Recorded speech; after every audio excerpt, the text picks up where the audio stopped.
Selamat pagi, saya akan presentasikan tugas saya hari ini. Terima kasih.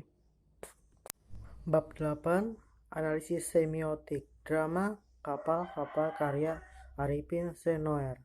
A. Latar belakang masalah. Sebagai konteks sosial kultural, bukan tidak mungkin karya ini mengungkapkan isu sosial yang berkembang dalam situasi seperti itu. Dalam konsep teori simbolik wawancara sastra merupakan sistem struktur tanda yang terdiri atas penanda dan penanda kondisi kemiskinan dalam pendirian yang dialami tokoh utama dalam karya ini tidak saja latar belakangi kebodohan dalam menyikapi hidup dan kehidupannya, tetapi juga kondisi sosial masyarakat yang menghimpitnya. B. Rumusan masalah sosial sebagai struktur sistem tanda simbolik. Bagaimana naskah kapai-kapai ini menghadirkan struktur tanda-tanda yang mengungkapkan makna secara primer dan makna sekunder. 1. Bagaimana sistem struktur tanda simbolik yang terkadang dalam kapai-kapai karya Arifin Senoer. Bagaimana teori simbolik Bertres, bagaimana tanda dalam naskah kapai tersebut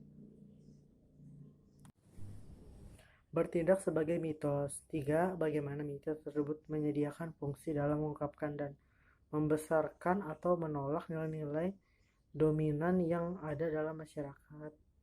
C. Rancangan penelitian. 1. Paradigma penelitian.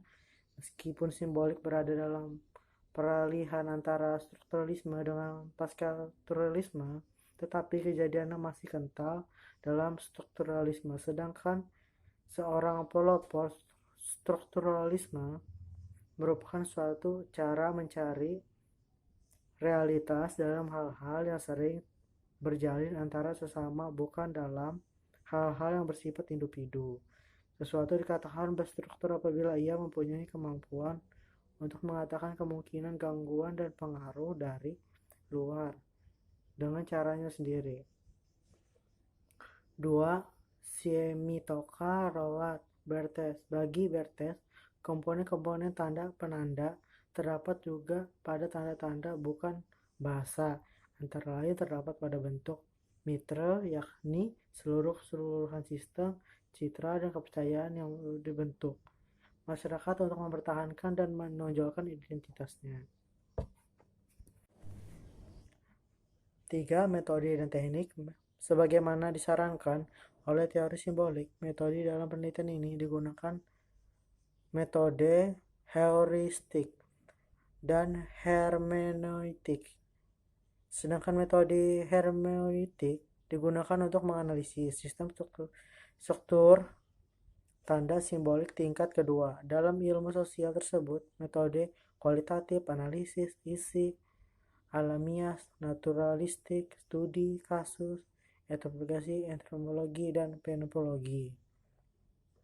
D. Analisis berdasarkan kerangka teori di atas.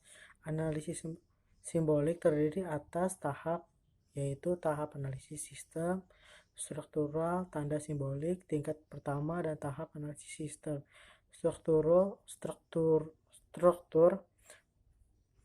tanda tingkat kedua. Oleh Bertes, pemaknaan pada tahap ini merupakan sistem lambang primer. Tahap ini pemaknaan lambang primer. Kode-kode struktur dilakukan berdasarkan sistem lambang, kode, dan primer. Oleh Bertes, sistem struktur tanda tingkat kedua ini disebut juga dengan sistem primer. Hanya ini bisa saya presentasikan. Sekian dan terima kasih.